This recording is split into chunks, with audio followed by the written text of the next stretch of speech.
Hello, everyone. We're going to get started in just a minute. We're going to let our participants file into our Zoom room here.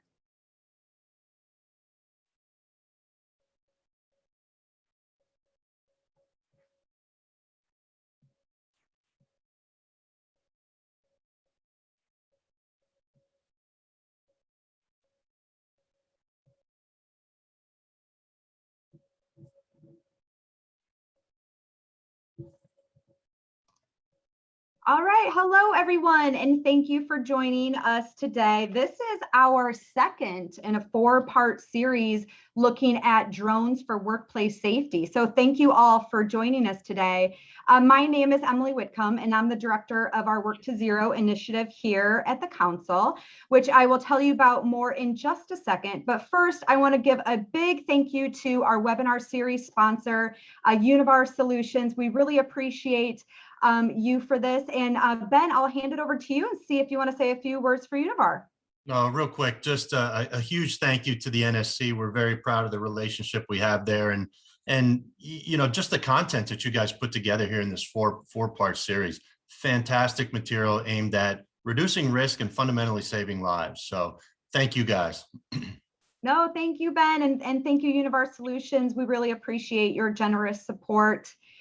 So let me tell you a little bit about the Work to Zero initiative here at the Council. We are a grant-funded initiative. We got started in 2019, funded by the McElhatton Foundation, and we are focused on helping employers adopt life-saving technologies. So we are working hard to create tools and resources for you all to really make innovation more accessible. So throughout today's chat, you'll have plenty of opportunities to give us feedback and let us get to know you a little bit better. But one thing that's really helpful for us is if there's anything that Work to Zero could do to provide you all with better solutions or better information on safety technologies, that's what we're here for. So let us know. So let's look at some of the resources that we do currently have available. We have some really great web pages at nsc.org/work-to-zero. We look at the different hazardous situations where workers are dying. We look at the relevant technology solutions. And then we have a long page of tools and resources that include, I think we're up to 5 white papers and reports now. Some are technology specific. We also have a safety tech locator tool that will help you identify your top risks and what are some of those relevant technology solutions.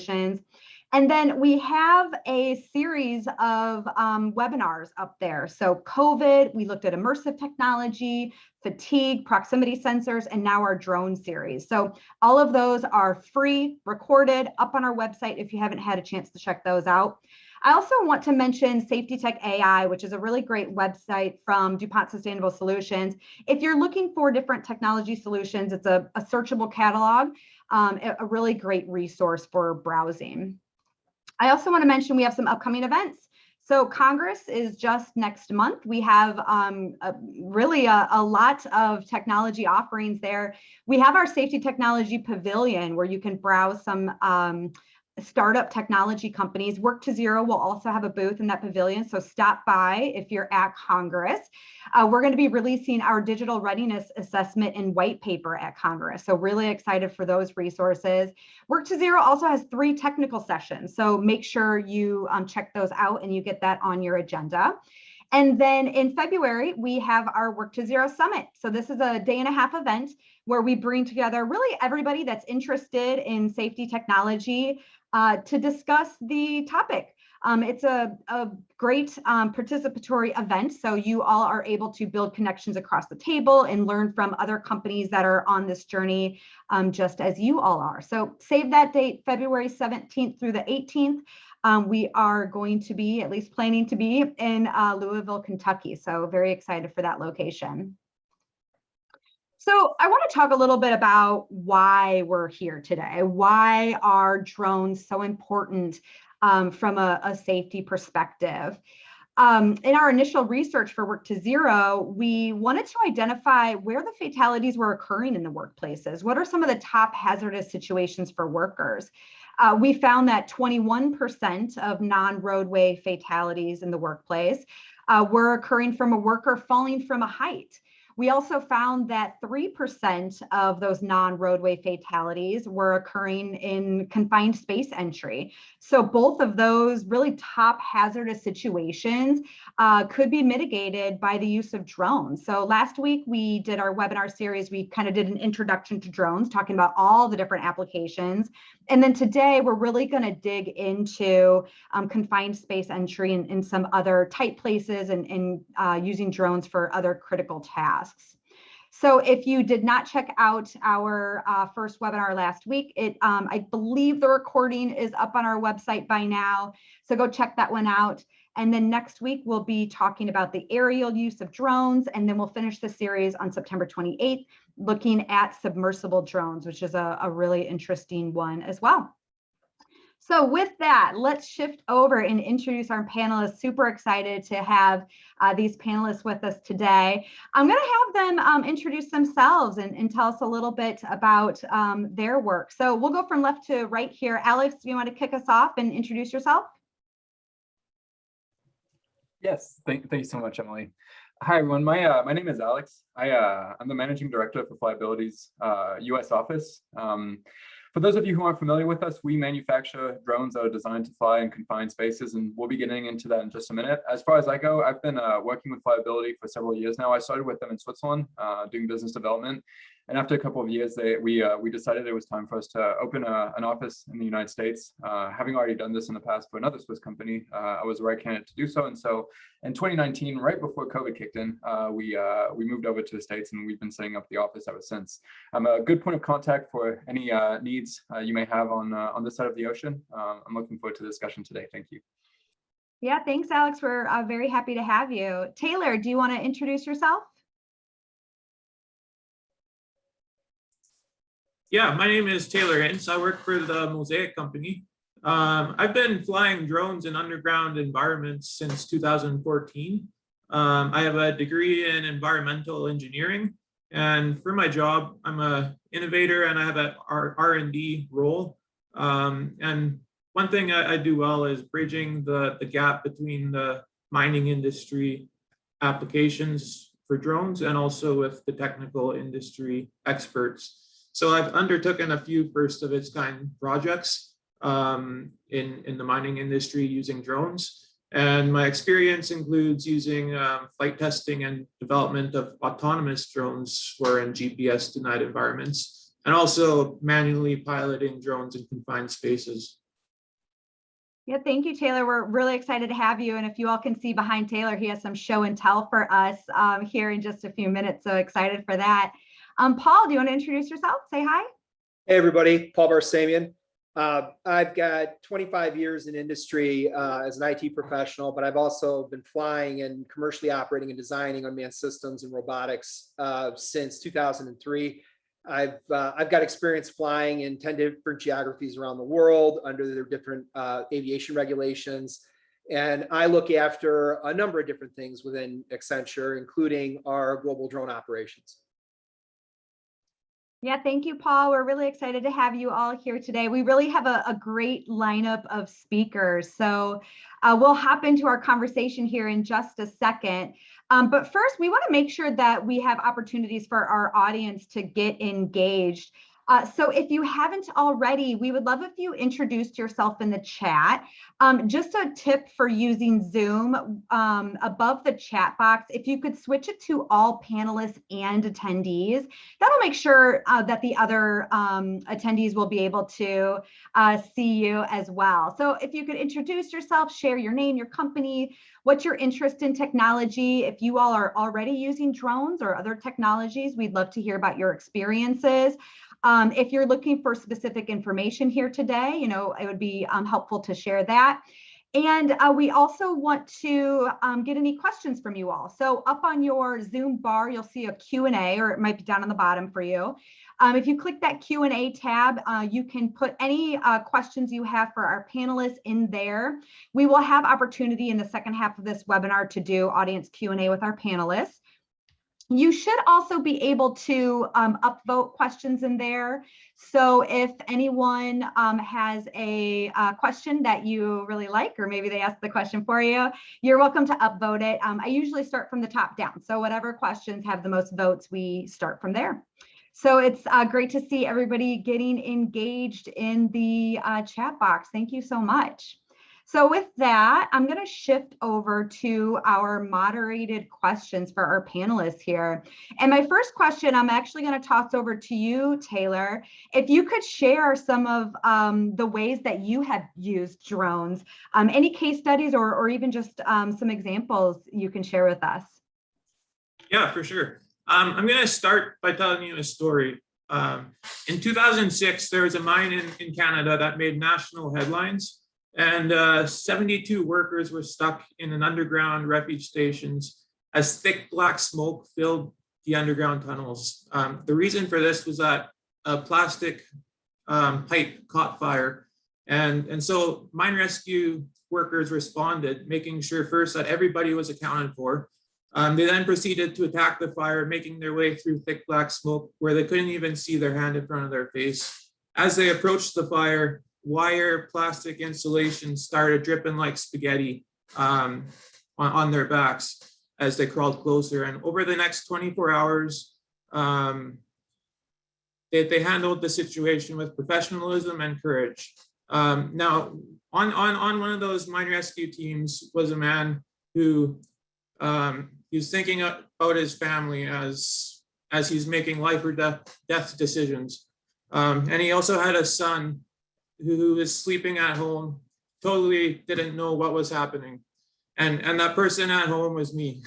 And that mine rescue responder was my father.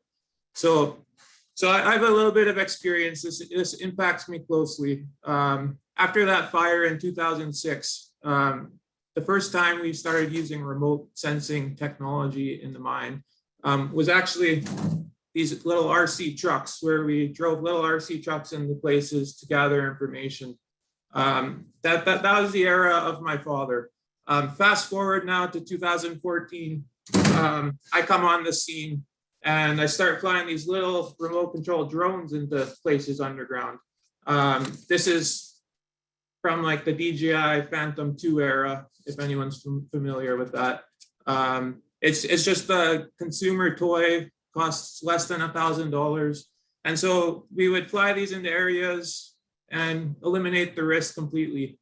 Fast forward to 2019, I start working on a project with NIOSH, and the focus of that is developing autonomous drones in GPS denied spaces.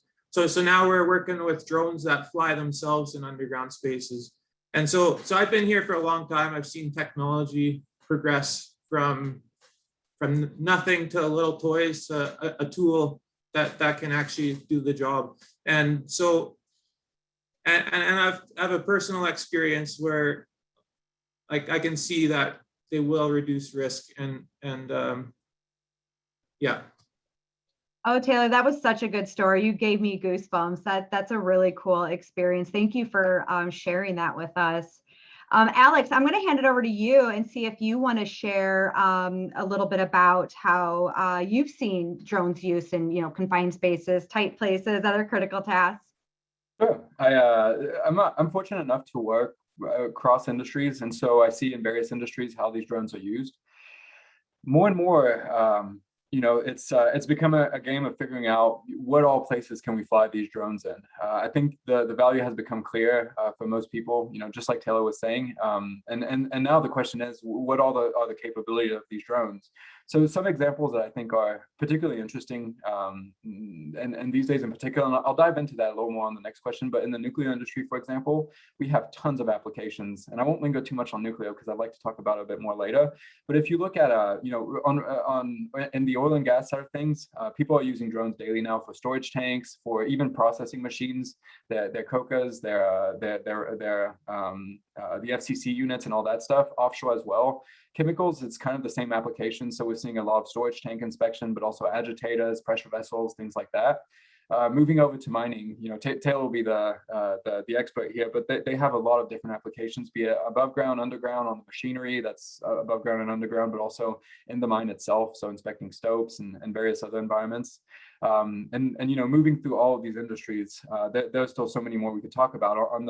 On the civil side of things, we've got for public infrastructure, I'm seeing more and more sewer work being done with drones, which is pretty mind-blowing when you think of it. One environment where 5 years ago I would not have thought that a drone could fly as a sewer, but it turns out that more and more it's becoming a feasible use case, and I have some nice stories around that one. I guess not so much nice as gross, but tons of story nonetheless. All this to say that, more and more with the advancement of technologies, and not just ours, other platforms out there too, and also even ground robots to some extent, flying indoor is becoming more and more commonplace. And I think we'll talk about a lot of use cases today, but every industry that has confined spaces essentially probably has a few applications for these technologies. Oh, thank you for that, Alex. And to your last point here, a few people in the chat have talked about, if they would be able to use drones for their various issues they're trying to mitigate. So thank you for that. Paul, I'm going to hand it over to you. Sure. And Emily, can we bring up that video that I sent over to you? And I'm going to talk a little bit while we're running through that video so people can see some of the visuals. The example that I was going to present is a client that we have on the African continent. I have to be a little bit careful because we don't want to reveal too many names, but the example and one of the examples where we've been using drones with our clients is to do inspections inside of boilers for steam generation. And the video is going to freeze up a little bit here, but what you're seeing is actual video footage taken from one of the drones that we were using for these inspections, where we were actually training the drones based on video to have analytics that can recognize in real time 3 different specific issues, being able to find a vent, be able to look for clinkers, be able to look for corrosion. And the main value proposition of using a drone instead of a person walking around in there with a camera is that we don't have to have a person walking around in there with a camera. I mean, this really is a great safety tool from a inspection perspective, because we don't have to have a person in these very dangerous environments, with all of their safety gear on and all the stuff going on that they have to be able to go in and see what's going on. The thing I would encourage everybody on the phone to think about, and one of the things that I've noticed with drones in general, is that a lot of my clients, they'll come to me and say, I want to use a drone to do blah. I want to use a drone for blah. And I always tell them, as a drone guy, I'm going to tell you that that's the wrong answer. What you should be talking about is, what do I want to do? And what are the things that I want to do while I'm getting that done, where I can do it safer? What tools can I use to do this safer? If you think about it, a drone is just another robot. Now, I don't want to demean it, because drones are pretty fascinating and I love them and I've built a career around this stuff, but it's a tool, right? It's an automation tool to help you go get information, get data, get video, get temperature information, see what's going on in a particular asset or on and around a particular asset. And if you think about it that way, and you focus on, first, what am I trying to do? Am I trying to find burners and whether or not they're efficient? Am I trying to find corrosion on a specific asset? And you start to work backwards, it'll be pretty clear that there's several tools along the way that you're going to want to take a look at, one of which is the use of drones. I'm going to pause for a second because that was a bit of a mouthful. Is this video viewable for everybody? Can we all see this? Are you guys getting a feel for what you're seeing inside? Let me come back over to our PowerPoint. Hopefully you all were able to see that. I tried to play it twice for us here. Okay, thank you. You are welcome. All right, so why don't we hop over to our next question here. And I want to remind the audience to put any questions you have in the Q&A box here. We will have plenty of time for Q&A after these few moderated questions that we have. So next question here, and Alex, I'm going to have you kick this one off. What have been some of the benefits of using these drones? And if you have any, measurable impacts you're able to share, we'd love that. So I mean, there are tons of benefits, but let me maybe start like Tyler started on the last question, and that's with the story. So I believe we have people on this call that work for in the nuclear sector. And that's an industry that's close and dear to our hearts at Flyability for various reasons, and I'll dive into those in just a second. But in the nuclear industry, they have the onus of performing regular surveys of the radiation throughout their plants. Now, this can happen at different frequencies and for different reasons, but nonetheless, in most of the plant, they have fixed equipment measuring the dose of radiation. In other parts, however, they don't. For those parts, what happens is that they put somebody in protective equipment, they give them a dosimeter, and they tell them to run into that section of the plant where they need to get a reading. They'll run into that, they'll stay for however long they need to get the reading and run back out. Now, that's problematic for a few reasons, but the biggest one, in my opinion, is that you're sending in a human being in an area where you know you're exposing them to risk based on the levels of radiation you expect to find in there, just to get a data, just to gather some data. And that's really what we're trying to solve with our technology, is figuring out a way to eliminate the exposure to risk to a human being by replacing them, and not replacing them as in, replacing the job, but as giving a tool, by giving them a tool that enables them to go get whatever data they need without having to expose themselves to risk. And to me, that is by far the biggest benefit, is that we are eliminating exposure to risk to workers by giving them a tool that allows them to not have to go in those environments at risk. So what we did for this nuclear example is that we just recently launched a version of our ELOS 2 drone that you can see sitting behind my shoulder back there with a dosimeter mounted on it. Thanks to that tool, they'll now be able to stay at a safe distance, fly into the areas where they need to perform the survey, get the data, come out without ever having set foot in there. We see this type of examples throughout, various industries. One thing that I love seeing is on LinkedIn when people post pictures of themselves sitting on foldable chairs outside of an asset instead of climbing in there. So you'll see pictures of inspectors, just sitting on a foldable chair, comfortably flying the drone in a pressure vessel, in a boiler, on a ship, instead of having to set up scaffolding to work at height.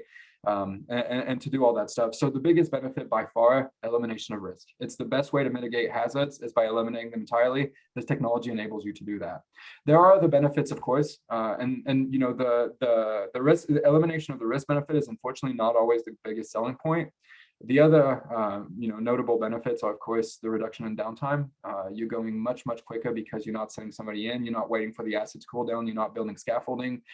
You're not, sending rope access or things like that. And so for a 500 megawatt coal-fired boiler, for example, the time to perform the inspection, if no maintenance is needed, goes from about 11 days down to 3 days using a drone. So that's significant. And of course, that has an impact on the cost of the inspection overall. Still for this 500 megawatt coal-fired boiler, where the inspection, using a traditional crew with scaffolding and all that, will cost about $500,000 in lost production and in cost of access. You'll shave that down to under $100,000, and that's on a single outage. And that's not even on the largest scale of things. In the nuclear power plants, for example, on a single 10-minute flight, there are instances where they can save $1 million. So the cost benefit is also far from being ignorable, and usually that's the best foot in when you're trying to convince your people internally that this is a tool you need to adopt, is by showing them the savings in times and cost that you can bring on. Unfortunately, on safety side of things, it's not often something you can put a set number on. There are a lot of variables that come into that. And so when you need to justify it internally, the stronger argument is usually reduction in downtime and savings in cost, with a caveat for the nuclear industry, where they can actually put a very set number on the cost of exposing people to high dose of radiation. I'd love to hear the opinions on the other of that too. I have some footage to show later on that I'd like to pull up just to give you an idea of, it's not just a mitigation technique. It's also a valid data acquisition method. But we can get to that in a second. Thank you. Yeah, thanks, Alex. And just let me know when you want to take over the screen and show your piece. Paul, I'm going to hand it over to you. So I'm going to echo what Alex said and some points that Taylor made earlier. I think the key benefit from using drones in confined spaces is really getting the human out of there. If you think about a drone, and I mentioned this earlier, drones are just robots, right? And robots are really good at dull, dirty, dangerous type work. Especially from this point of view, the dangerous piece of the work. Anytime you can eliminate a human actually being inside of an asset, I mean, I don't have to tell the folks on this call that there's a huge value statement in that. every single client I've talked to across the globe that is operating any kind of resources or any sort of mining or gas, oil and gas, or generation, or whatever it is, right? Any environment that clients have that I've talked to that have these dangerous environments, they're all looking at ways to use robotics and flying robots to be able to eliminate humans from those environments and improve their safety. Thank you, Paul. Could not have said that better ourselves. That's exactly the point of Work to Zero, is to identify what are those hazardous situations and what technology solutions can we put in place to eliminate the entire risk to the worker. So that's a really good example. Taylor, I'm going to hand it over to you. Yeah, one of the big benefits we've seen has to do around ground falls. So whenever there's a ground fall that happens in underground mining, there's a lot of investigation that needs to happen. And a lot of times you can't really access areas because the ground fall limits access. So if you could get in some sort of robotic technology that really speeds up the process versus having to rock bolt your way all the way in there to get information. So one example we have of this is actually in one of our mines in the States in 2012. The ground fall happened. It actually shut down about half of the mine, and 6 miners couldn't operate. 6 mining machines couldn't operate. So that's a lot of production that's lost. So what we actually did to remediate this is we brought in this isn't a drone, but it's the beginning of the drone evolution. It was a ground-based robot that was brought in, and it actually got the information required so that MSHA could approve that they could access this area again. So production capacity and loss of time of production is really big in the mining industry. And if you could quickly send in a drone, that's what we're doing these days now. There's a lot of places where ground-based robots won't go anymore because like you're going over rubble and things like that. So I've also had some experience flying drones over ground falls and in underground mining tunnels. And it really can be like a video game. There's a lot of people in this new generation who are very good at video games, and operating a drone can kind of be like that now with underground mining. So the other benefit we've seen is a data history. So in one underground mine as well, I went into the same area probably 4 or 5 different times over a 2-year time scale. And so capturing that data with a drone and just having that data, you could go back and look at how things have changed. Another benefit is it also makes less paperwork. Sending in a remote controlled device versus having to send in a person.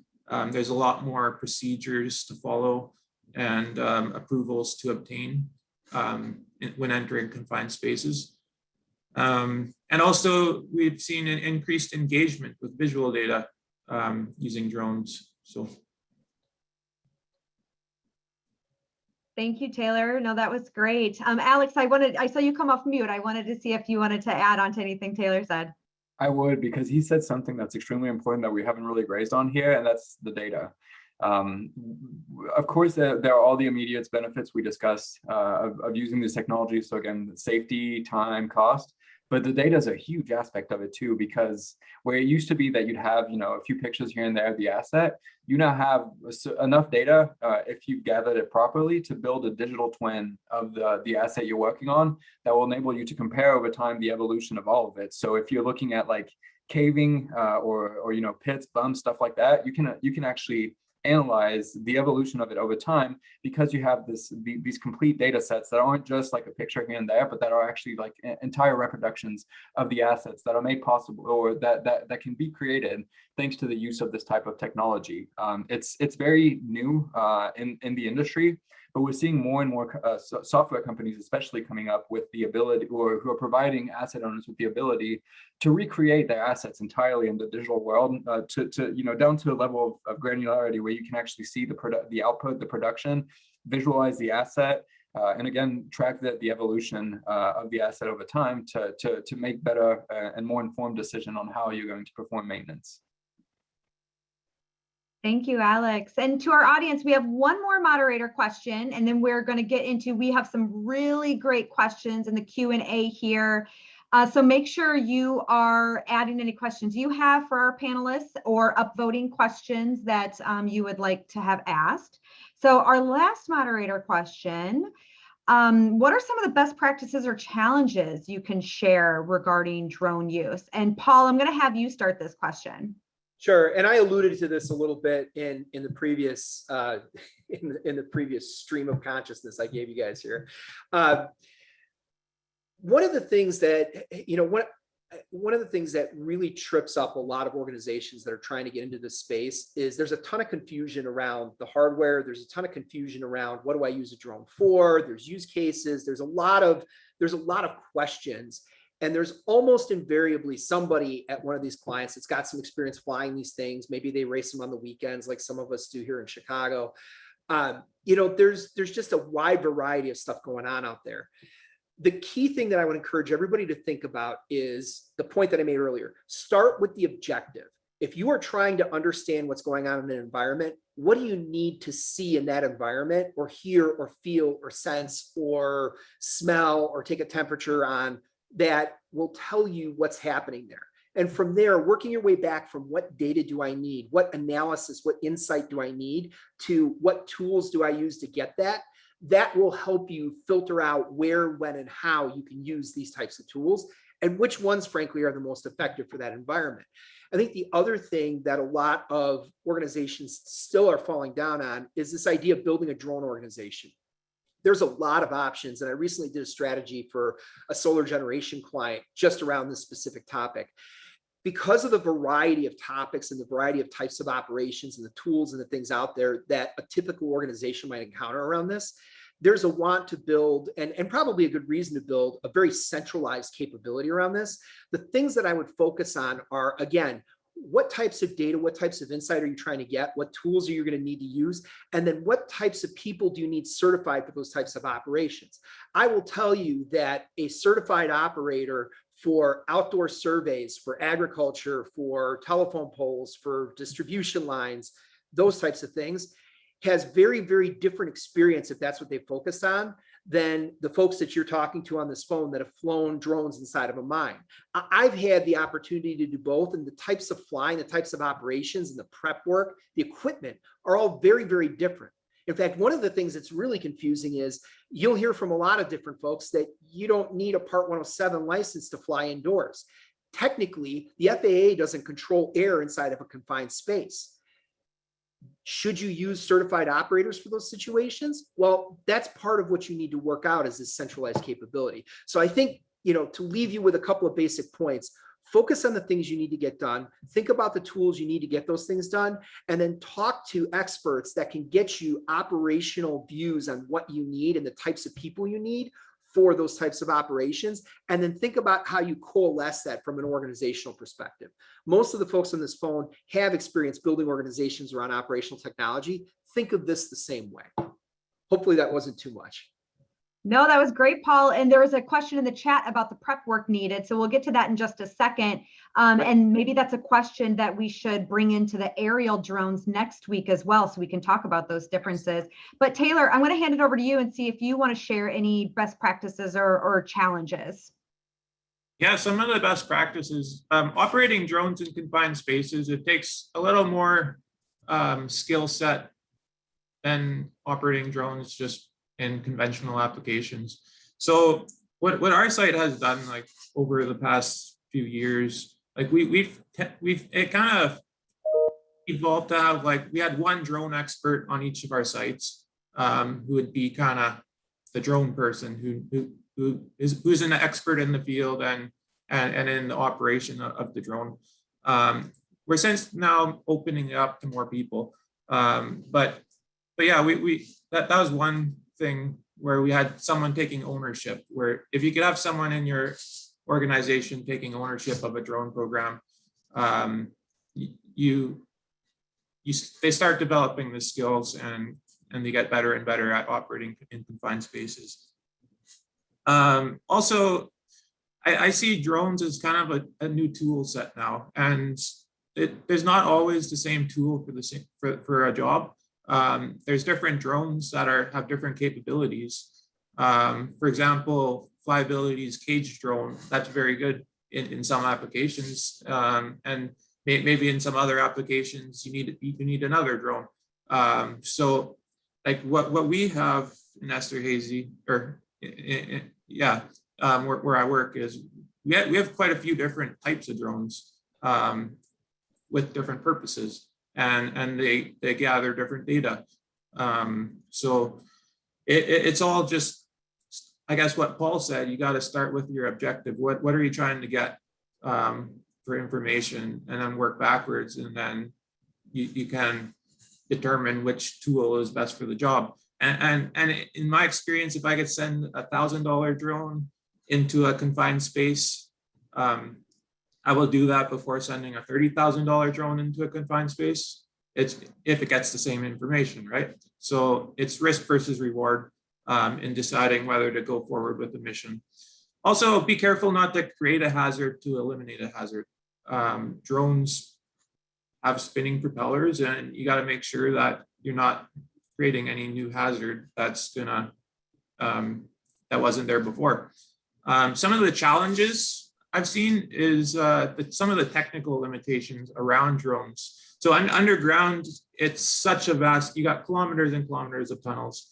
And there's a few different drone control methods as well. Like you got the tethered drones, which are more ground-based. Those you're limited by distance on the length of the the tether. You have wireless drones, which are like what you think of a normal drone, where you're remote controlling it, right? But underground, if you go too far away, you lose that signal, and then you don't have that feedback to actually operate the drone there. So you're limited on how far you can actually fly.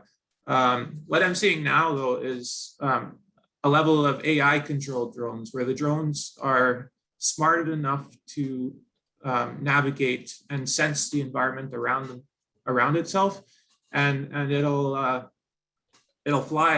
And with AI controlled drones, you don't have the limitations of the wireless signal or the tether, so you can go much further distances, especially underground.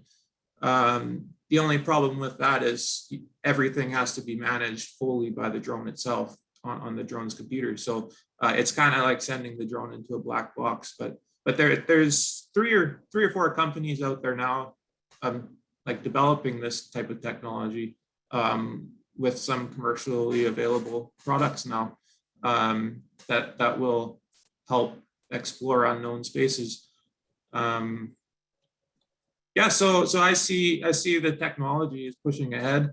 We're not there yet in terms of addressing the limits that I'm seeing in underground mining, but I do see the boundaries and limits are being pushed forward, especially using like docking stations that will recharge batteries and things like that. Like there's a lot of possibilities. Thank you, Taylor. And Alex, I'll hand it over to you, and you are welcome to take over screen share if you want to show us your video. Thank you. And I will pull up my video in just a second because I want to show it, but also because I think it has some value in this question. We've talked now in length on the operational side of things. There's, I've seen some drone programs be built from the ground up. Some of the clients we work with, it's the first time they use a drone. I can't emphasize enough the importance of having a solid operational structure around the use of this drone, choosing the right tools and all that Paul and Taylor have already touched on. Maybe one point that is a pretty big challenge that I'm seeing these days is the management of data. I'm going to share my screen real quick to show you the level of data you can be working with at times. Is my screen up? Somebody give me a thumbs up. Okay, excellent. So what you're seeing here is the output of an inspection in a culvert somewhere right by here in Colorado that I was doing with the DOT. There's a lot of data that gets pulled from this type of work, and managing the bulk of the data that comes out of it is truly challenging, because you're working with what you see on the right, visual data, that's classic RGB camera, but you also have thermal data that in some cases you're going to want to use as well. You'll have, we don't fly in GPS environments. If you're using an outdoor drone, you'll have GPS data. If you're using our drone, you'll have this data here, which is a blueprint that we kind of recreate of the assets we're flying in. And so as you can see, and then you can also use the visual data to build 3D models, which, start touching on this digital twins I was talking about before. The bulk of the data, we're talking about hundreds and hundreds of gigabytes of visual data with everything else that goes with it. You need to not only store it, process it, use it, make sure it's fully analyzed. It's either you have somebody sitting behind a screen watching these videos in and out, making sure that every single bit has been viewed so that they know, fully what the faults are. Managing the data is a gigantic challenge, because you're working with one flight at first, but over time you'll be working with hundreds of flights and hundreds of assets, and all of this needs to be stored, compartmentalized, analyzed, and deliver outputs.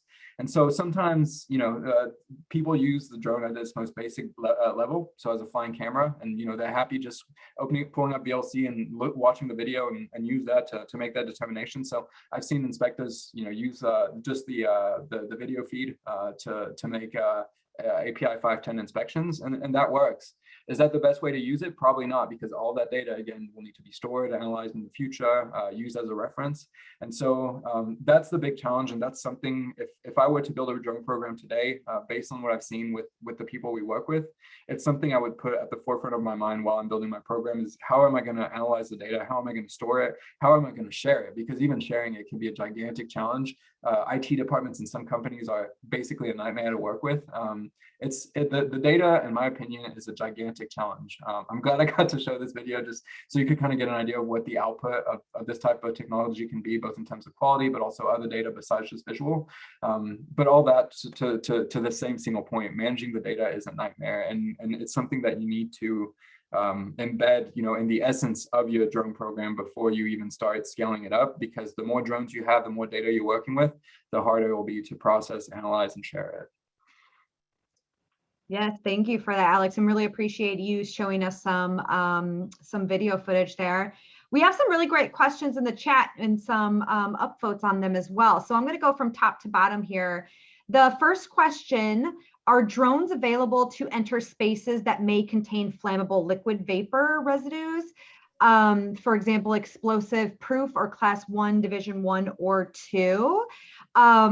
I'm actually going to throw this to Alex, because Paul, I'm going to give you the next question here. Alex, is that something you're able to tackle for us? Yes, I'm glad you gave it to me. I think the question I hear the most often is like, okay, this is cool, but is it ATEX? No, put very simply, it is not. It can fly in some explosive environments under the right set of circumstances. So that's with a hot work permit, or by inerting whatever gases or explosive environment you have in there with other gases like nitrogen, for example. But in most cases, even though we could mitigate spark at every single level of the drone, we still have plastic propellers that are spinning at 32,000 rounds per minute, and that's going to create a whole lot of static electricity. So although we do, and it's interesting, because we're actually going to start performing tests with a university in Sinclair University in Ohio on how sensitive various explosive environments are to this type of static electricity. But a quadcopter drone will most likely not be able to fly in explosive environments without some sort of mitigation.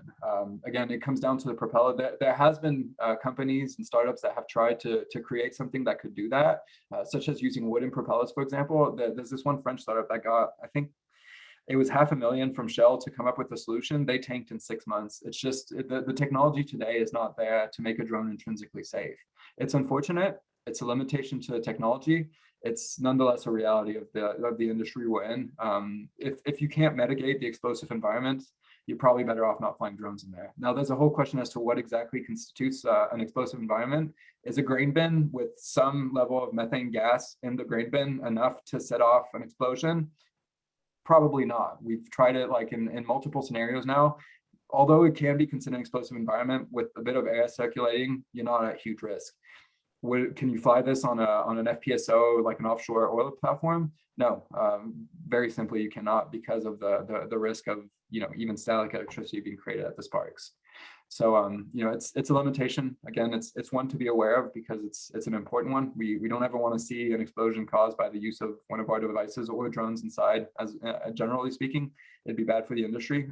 It's something to be aware of. I don't know if anybody else maybe has thoughts on that. It's a pretty important and emotional topics at times. Thank you, Alex, for tackling that one. And Paul and Taylor, if you want to add anything, you're more than welcome. There was another question about gas and environments as well. So I think we tackled that one too. I've watched several iterations of companies attacking this ATEX certification, and Alex is dead on. It's a tough nut to crack, and I give the standard answer that I give when I put my science hat on. I go, well, it's physics, right? At some point, the laws of physics still dictate what we're able to do and not do.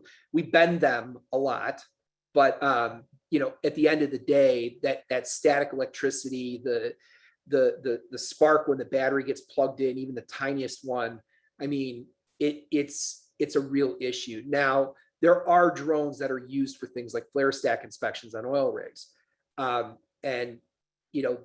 It's an open space. They have very different parameters around how much particulates in the air that can explode, things like that. But I think, again, this is still a place where there's a lot of R&D being done. And I think we're going to continue to see innovation around this, but we're not quite there yet. The other thing to note is that the FAA is also getting in on this game. There's a symposium going on today that they're actually carrying on about this. But type certification for drones, and if any of you are familiar with the aviation industry, there's type certification for different types of aircraft. There's cargo, passenger, commercial for photography. Like, there's all different types of type certification, and that's coming down the pipe for drones as well. So we're going to see a continued focus on getting the right tools certified for the right types of environments, for the right types of safety. Thanks, Paul. Alex, really appreciate that. Paul, I'm going to throw this next one to you, since you mentioned the prep work. So what prep work is needed for drones to enter a confined space? Are there required evacuation of hazardous substance or cleaning of space? Is a particular type of drone needed? Well, I think that all depends on the space, but in the boiler example that we gave, or that I showed, one of the things that we noted was that there was a significant amount of dust and cleaning that had to happen in between operations. Regardless of how robust the drone is, and regardless of how many times you want to bounce it off different things inside of there, and the drone that we used did great. There's regular maintenance and a program around equipment maintenance that you should be thinking about, just like any other piece of equipment that you might have in your safety repertoire. You have to have trucks that get maintained if you have roll trucks as part of your crew. This is just another one of those things. The manufacturers invariably have to, these days, provide a basic level of maintenance regimen and guidelines. I find that with non-flammable particulate, compressed air works quite well. And I've been in environments, actually the worst environment I was in wasn't a boiler, it was the largest cattle feedlot in the United States. And I got to tell you, it took me a week to get all of the cow dust out of my drone. It was brutal. But yeah, there's, I think, cleaning and making sure the equipment is inspected beforehand. Substance evacuation, I think I'd want to dig into that a little bit more, but I would definitely want to make sure that the asset was ventilated enough where there's not compressed gas built up inside, to the points we made earlier. And then I think Taylor would probably have some pretty good answers to this too, because I think mines are a great example of what kind of procedure you would want to have coming in and out. Taylor, can you add any color to this one? Yeah, I haven't had too much experience with the having to clean out vessels and things beforehand. I've flown drones into confined spaces where it's a fairly dusty environment, and it never did too much harm. It all depends on what drone you're using and the IP rating of it. We don't have too much experience with the explosive gases and confined space inspections like that. But yeah, that's all I got on that. Hopefully that answers the question. Alex, did you want to add something to that? I saw you come off mute. Yeah, maybe quickly. The question at the end of the day, when you're going through the process of sending a drone in, the question is it going to be adequate to gather the data you need in the environment you need? Paul was talking about dust. Dust is really, really tricky, and a lot of these confined spaces unfortunately have dust. This is true for mines. It's true even like in wastewater when you burn the hard material that's left behind. It's true in boilers. It's true in a lot of different environments, grain bins, stuff like that. Problem is that the dust is going to dirty your sensors. So you need a drone that can reliably fly through the environment, even if it's, the robot eye is blinded by the dust, but you also need to be able to still gather data. It's tricky, and there are a lot of questions that go around it. If anybody here has in-depth questions, and I think it really is like asset by asset type of discussion, I'm more than happy to get into those in a side discussion. But it really is at some point asset by asset. Can the drone fly in the environment, first of all? And second of all, will it be able to gather the data I needed to gather in that environment? Well, and that's a great point, Alex. When you're in a dusty environment, you saw in the video that we had, one of the big things we were battling was being able to build an analytic that worked around all the dust and particulate that was getting kicked up. One thing to consider whenever you send a robot into any environment with a bunch of cameras on it is, are you going to be able to see anything? Is the environment dark or light? Is the environment dusty or dirty enough where you won't be able to detect it? Because if a person in there with a camera is going to have a hard time seeing it, the robot's going to have the same problem. So yeah, I have another point to make on the dust. That's a really big limitation we have in the potash industry. You get very fine dust. And like just a couple of weeks ago, I did a flight underground where I used one of our larger size drones and was trying to fly in there. And it just kicked up way too much dust where everything was just completely whiteout conditions. And the camera, everything turned white. So sometimes in dusty conditions, a smaller drone will be better. It kicks up less dust. And I've experienced that as well, where I have a little bit of success flying smaller drones in dusty environments. Thanks for that, Taylor. And to add to this discussion about drone capturing data and related issues, the questions asked with workers that have been in the confined space to do work, say like welding, will this interfere with the effectiveness of a drone capturing data? Anybody want to tackle that one? Well, first of all, I'll say that having spent time, putting an arc down to steel myself and trying to get cameras to film that, anytime you have bright spark and you have that kind of light, the data gathering is going to be disrupted to some extent. Is it safe? Yeah, but welding does, depending on the type of welding, you are creating a bunch of additional gas. Now, if you're TIG welding, typically that's argon gas that's being created, and the particulate that's coming off of that isn't super explosive. And argon's kind of inert, so you're not really going to ignite that environment. But if you're arc welding with a stick welder and the fumes coming off that are concentrated in an enclosed area where that person's wearing a rebreather and they can't get the gas evacuated, yeah, it's going to be a little bit trickier. I don't know if that answers the question though, and I would like Alex and Taylor to chime in if they have anything additional there. I kind of focused on the welding for that question too. Maybe that was. Yeah, and I'm glad you did, because I have very little experience on that side of things. It's generally the drone is uncomfortable to be around, and I can't speak to all of them, but for us, for example, you're working with about 100 decibels of sound, which is basically as much as standing next to a plane taking off. It's extremely uncomfortable. The sound itself could be considered a hazard, especially if you're in a confined space with the drone. Depending on the flight you're doing, you also you may be using strobe lighting to get better data for a 3D model, for example. That also can be really difficult for the person trying to work. If possible at all, I'd recommend doing those at separate times for the comfort of the person and for the comfort and the safety of the person doing the job. If for some reason there's a huge urgency to fly while the person is doing his work, overall it's safe. Even if the drone were to fall out of the sky, we're under a critical weight where we would cause, at least in our case, significant damage to any asset or person underneath it with the cage around it to protect it. That being said, I think it's a best operational practice to not operate the drone around people at work. Oh, that's very interesting, Alex. Never considered the noise exposure from a drone. So thank you for mentioning that. We have time for one more question. If we can get a quick response from someone, can these drones be equipped with customizable types of gas detection capabilities? Yeah. Paul, do you want to take it? So we've done a bunch of innovation work in this space. There's a couple of things. There's a couple of ways to detect gas. There's particulate sensing with very low cost sensors. There's visual sensing using very, very highly tuned thermal imaging. The cameras get really, really expensive. But we've got examples where we've detected methane gas leaks on a pipe from 400 feet away, 500 feet away, using visual techniques. The problem with particulate sensing that we ran into in almost every case is that the drones create so much turbulent air underneath them. And even over and around them, because the propellers are spinning opposite directions and creating a lot of vortex air, it's really, really difficult to get particulate sensing to work with any sort of accuracy when you're trying to measure parts per million.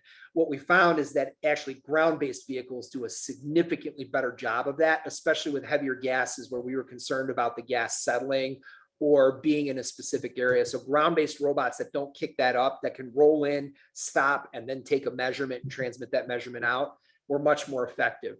Remote sensing for things like above ground pipelines is actually a great use case for drones though, because you can run drones with these types of cameras and run detection algorithms and get very discrete detection of methane gas and different types of gas leaks. And by the way, a lot of these cameras are tuned for specific gases because of their spectral frequencies and the way that they reflect in different light.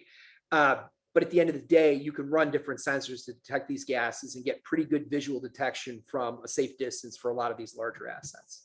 Hopefully that helps answer the question. Yeah, thank you, Paul. And you know what? I'm going to attempt one more question because I find this one really interesting. And Taylor, I'm going to throw it to you. The question here is, well, first, what's the range underground? And then second, what do you do if a drone gets stuck or you lose a drone? Are you able to retrieve the data? Yeah, so the range underground, if you're just flying line of sight or radial line of sight so that you can communicate with a off-the-shelf commercial drone, you can only really go straight, and you can go as far as you can. I've flown it about 1,000 to 2,000 feet with just the standard DJI drone, no problem. On the one research project I've worked on with NIOSH, we were actually developing a drone that flies itself. And this drone went 6,000 feet total, and it went around 4 different corners. And in the very middle point of the flight plan, it detected a mannequin autonomously. So that was a research project where we were pushing the limits on distance, where you can actually fly around corners underground. And the other question, what do you do if you lose it? What if you lose a drone or it gets stuck? Yeah. So sometimes I've lost a few drones, but they were like less than $1,000. How I configured it, and you can do this with some of the off-the-shelf drones as well. As you fly, you're recording the video live on your phone or tablet on the drone controller. So if you lose the drone, you can still keep the data. We've done this a few times, and sometimes you can later access the area, like months or weeks in the future. Sometimes you can't. So sometimes it's a total loss. Well, thank you for that, Taylor. And for our audience, we really appreciate you being with us today. Make sure you check out our webinar next week. And if you didn't get to see our webinar last week, it should be up on our website by now. A huge thank you to our panelists today. This was a fantastic discussion. I'm really happy with all the information you all shared, and we tackled a lot of our audience questions and some really great questions from our audience. So really appreciate your time and expertise. For our audience today, you will get a follow-up survey. We just want to know if you enjoyed the webinar, if there's anything we can do better. These webinars are for you. So if you let us know what type of information you're looking for, we can craft a better webinar. So with that, I'm going to say thank you to everyone for being here today, and I hope you have a good rest of your day. Bye, everybody.